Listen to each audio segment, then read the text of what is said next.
Assalamualaikum warahmatullahi wabarakatuh. Di sini saya akan mempresentasikan hasil dari resume saya di chapter 12, yaitu ukuran minat dan nilai-nilai pada matkul asesmen dalam bimbingan dan konseling.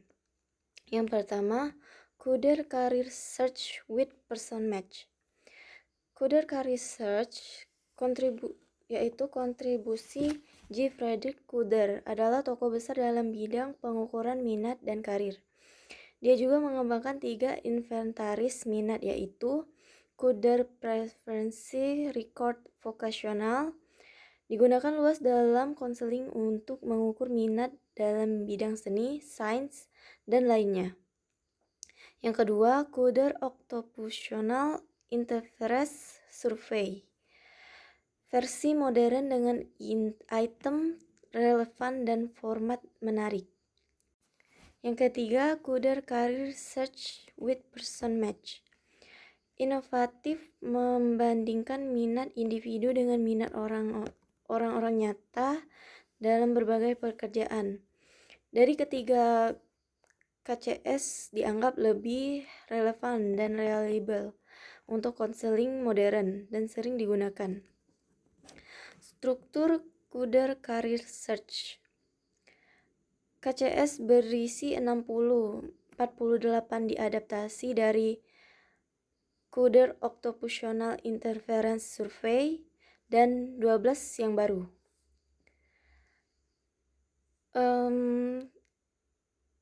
Kedua, klien diminta menggunakan aktivitas sesuai preferensi, misalnya membangun rumah burung, menulis artikel, dan mengamati burung. Ketiga, skor diimplementasikan secara relatif antar aktivitas, bukan absolut. Dan yang keempat, hasilnya menunjukkan kecenderungan minat seseorang dibandingkan dengan orang lain. Lalu yang kedua, self-direct search. Diciptakan oleh John Holt bersama Powell dan Fritzsche. Tujuannya membantu individu menemukan arah karir dengan self-assessment yang sederhana namun efektif.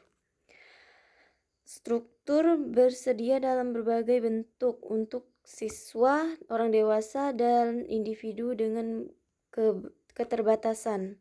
Kedua, menggunakan 12 skala self-assessment untuk menilai minat, kompetensi, dan preferensi.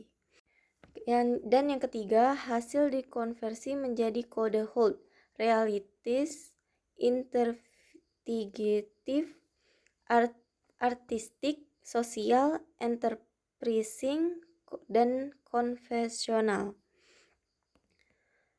Kelebihannya sangat populer dalam konseling karir dan penelitian menunjukkan SDS memiliki efek terapeutik, membantu klien memahami diri dan mengurangi kebingungan karir.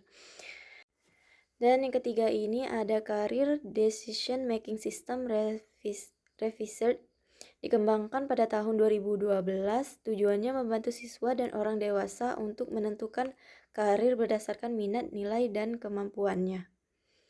Strukturnya level 1 level 1 untuk siswa kelas 7 sampai kelas 10. Kedua, level 2 untuk siswa SMA dan orang dewasa. Ketiga, mengintegrasikan hasil self-assessment dengan proses perencanaan karir.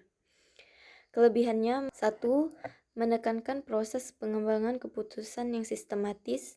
Kedua, cocok untuk konseling karir di sekolah maupun orang dewasa. Ketiga, menghubungkan nilai dengan rencana pendidikan dan pekerjaan.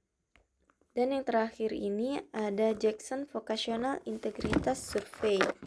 Dikembangkan oleh Doug Jackson. Pertama kali diterbitkan pada tahun 1977. Strukturnya berisi 289 item berpasangan untuk menilai minat terhadap aktivitas kerja. Kedua, mengukur 34 skala minat dasar termasuk 8 skala gaya kerja, misalnya kemandirian dan keamanan kerja. Keunikannya tidak hanya memiliki aktivitas kerja, tetapi juga lingkungan kerja dan gaya kerja.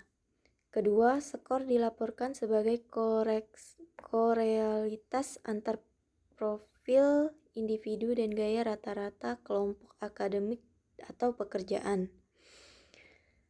Kelebihannya memberikan gambaran komprehensif tentang minat individu dan digunakan luas dalam konseling karir untuk menyesuaikan minat dengan jurusan akademik maupun pekerjaan. Baiklah, sekian presentasi dari saya. Wassalamualaikum warahmatullahi wabarakatuh.